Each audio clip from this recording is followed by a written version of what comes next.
saamise sündimisloost.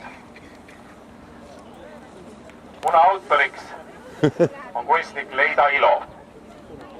Eelmise sajandi 70. aastatel otsustas tolleaegne näidislinnuvabriku kunstilembeline direktor Aleksander Lind tavalisele teeviidale lisaks tellida looaleviku pöörava tee otsa mingi taiese, mis oleks möödasõitjatele teetähiseks ja näitaks suunda Tallinna Sahaloo asuvale linnuvabrikule ning kutsuks metallikunstnik Leida Ilo lahendused antud lähteülesanne muna kujul, mis on teravikuga suunatud linnuvabriku poole.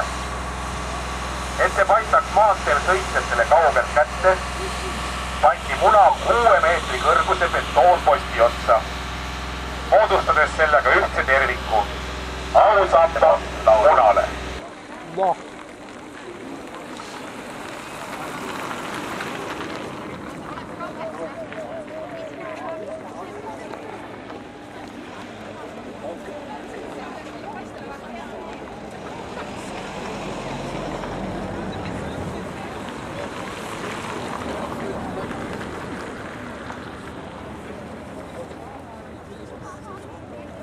Päike segab nii jõbedalt.